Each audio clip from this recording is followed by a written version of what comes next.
Assalamualaikum warahmatullahi wabarakatuh.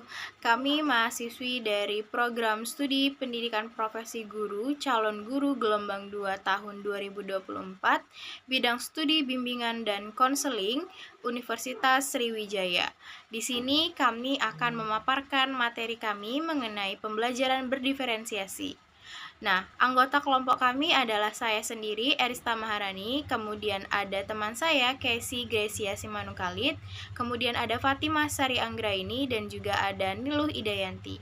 Di sini kami akan membahas materi mengenai apa sih pembelajaran berdiferensiasi itu, kemudian hal-hal apa saja yang perlu dipersiapkan dalam pembelajaran berdiferensiasi, kemudian ciri-ciri dan juga model pembelajaran berdiferensiasi itu yang seperti apa. Nah, untuk materi pertama, mari kita simak video penjelasan dari teman saya berikut ini.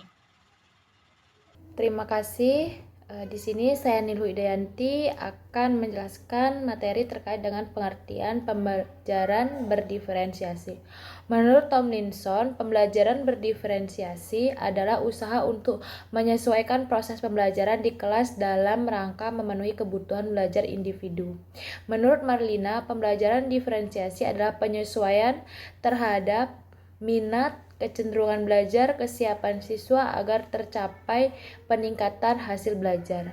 Menurut Fitriah dan Bisri, pembelajaran berdiferensiasi adalah pembelajaran yang memberikan keleluasaan pada siswa untuk meningkatkan potensi dalam dirinya sesuai dengan kesiapan belajar, minat, dan profil belajar siswa tersebut. Dari beberapa pendapat dari ahli terkait yang dijelaskan dengan pengertian pembelajaran diferensiasi dapat disimpulkan bahwa pembelajaran diferensiasi adalah proses belajar mengajar yang dimana siswa dapat mempelajari materi pembelajaran sesuai dengan bakat, minat, dan kebutuhan siswa agar tercapainya hasil belajar yang baik. Materi berikutnya akan disampaikan oleh rekan saya. Terima kasih. Baiklah, saya Erista Maharani. Di sini saya akan melanjutkan materi mengenai model pembelajaran berdiferensiasi. Di mana di materi kami itu terdapat 3 model pembelajaran berdiferensiasi. Yang pertama itu ada pembelajaran berdiferensiasi konten, di mana apa yang akan kita sampaikan itu harus beragam. Jadi isi materi yang kita sampaikan kepada siswa itu harus beragam.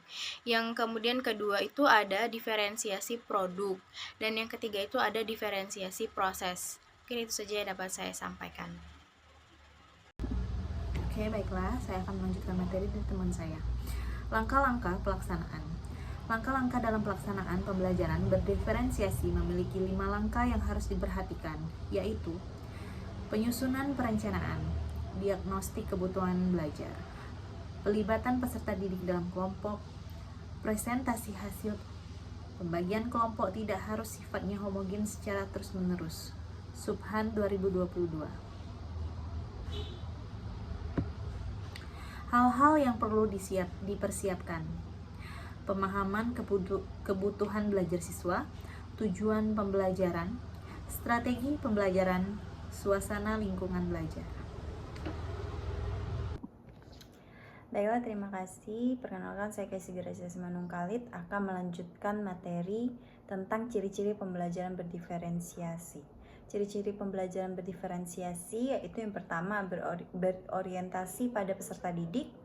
Tugas diberikan berdasarkan tingkat pengetahuan awal peserta didik terhadap materi yang akan diajarkan sehingga guru merancang pembelajaran sesuai dengan level kebutuhan peserta didik. Yang kedua, merupakan campuran dari pembelajaran individu dan klasikal. Guru memberikan kesempatan kepada peserta didik untuk kadang-kadang belajar bersama-sama secara klasikal dan dapat juga belajar secara individu. Yang ketiga, bersifat hidup. Guru berkolaborasi dengan peserta didik terus-menerus, termasuk untuk menyusun tujuan kelas maupun individu dari para peserta didik. Yang keempat, menyediakan berbagai pendekatan dalam konten, proses pembelajaran, produk yang dihasilkan, dan juga lingkungan belajar. Lalu yang kelima yaitu bersifat proaktif.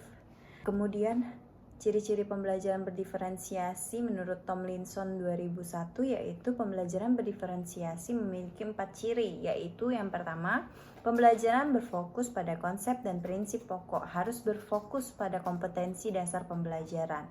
Yang kedua, evaluasi kesiapan dan perkembangan belajar siswa diakomodasi ke dalam kurikulum. Di sini perlu adanya pemetaan kebutuhan siswa, kemudian dimasukkan ke dalam strategi pembelajaran. Yang ketiga, pengelompokan siswa dilakukan secara fleksibel. Misalnya, bisa secara mandiri, berkelompok berdasarkan tingkat kecerdasan, berkelompok berdasarkan modalitas belajar, dan lain-lain. Lalu yang keempat, siswa secara aktif bereksplorasi di bawah bimbingan dan arahan guru. Pembelajaran berdiferensiasi ini berpusat kepada siswa. Baik, mungkin itu saja pemaparan materi dari kelompok kami mengenai pembelajaran berdiferensiasi. Mengenai apa itu pembelajaran berdiferensiasi sudah dijelaskan dan disimpulkan bahwa pembelajaran diferensiasi adalah proses belajar mengajar di mana itu lebih menekankan pada minat dan juga bakat yang ada pada siswa tersebut agar siswa tersebut dapat mencapai tujuan pembelajarannya dengan optimal.